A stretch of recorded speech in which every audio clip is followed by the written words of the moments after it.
Man, my favorite kick, I would have to say, is probably jump side to spinning back kick. And all of these kicks are executed in the air.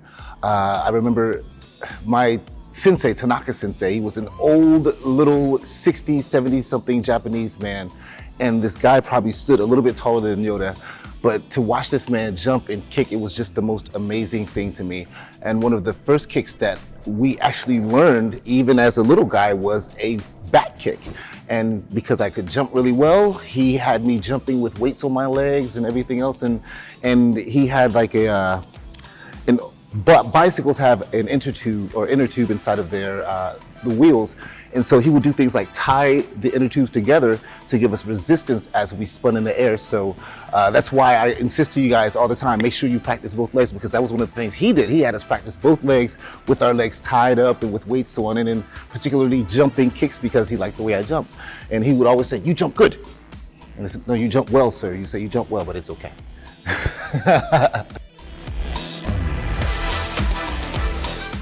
For karate point sparring, my favorite would probably be a jump spinning back kick. That's just because it's one of the fastest moves you can throw. It's very deceptive, it's hard to see coming, and I'm a baiter. And I tend to be the kind of just hang outside of your range so I can quickly get back in and strike you. For WTF style, I prefer a jump spinning hook kick. That's just because jump spinning hook kick, you actually can still score a point as you go down. And I've actually knocked people out with that kick.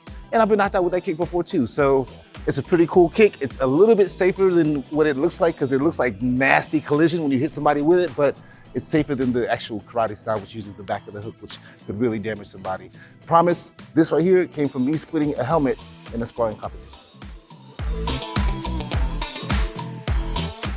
I hit my 30s, I realized, you know what, a good strong jumping kick is the better thing to do versus messing up your legs trying to show off. And so now my preferred technique is typically a wushu style of what we call a jump spinning crescent, which is essentially you jump in the air off of one leg, you kind of lay horizontally, you kick, and then you land on that same foot that you just jumped off of.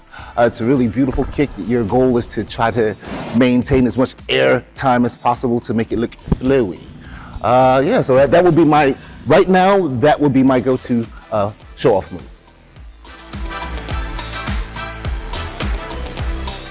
Oh man, by far bow staff. By far bow staff. And that's just because realistically, that's probably one of the only weapons you can walk around with in your hand. For example, you can't walk around with nunchucks because they're illegal. You can't walk around with kama because the blades are too long. You certainly can't walk around with a sword. Now, yes, you can walk around with all this stuff, but I wouldn't suggest doing it. But what you could do is just walk around with a regular hiking stick, walking stick. Master Ali, he prefers the screamer sticks. Instructor Galish, he prefers the screamer sticks, because they're things you can just pick up in the wild. You don't have to worry about, special preparation or anything like that. So definitely a bow staff.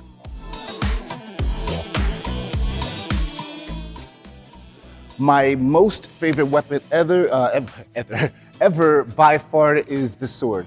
It's the most versatile of all the weapons. It probably is the only weapon that can actually end something in one strike. Any other handheld weapon besides a firearm, there's a likely ability that you can survive it. However, a sword, typically, if you get got with a good sword, it's pretty much lights out. Not to mention the styles of swords that there are. I've trained in Chinese and Japanese styles, and the katana in particular is my favorite because I tend to combine both styles, the circular motions of wushu or the Chinese styles, and the linear motions of taekwondo or Korean or Japanese styles. I love them both. Plus, a sword doesn't run out of bullets. Remember, zombie apocalypse, have a sword. Throat strike. By far, throat strike. I don't care how big this person is. You hit them hard enough in the throat to make them feel it, stop their breathing for just a second. That's all you need.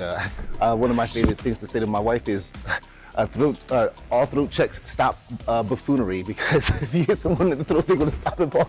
Wait a minute, what just happened? Not to mention it's a very quick, effective technique, and you don't have to use it to fight. You hit someone in the throat and you can just run. My run fu is pretty quick. So I would do just a quick strike to the throat if I have the opportunity to get that chance to get away and use my run fu. What's run fu? Run fu. Run fu.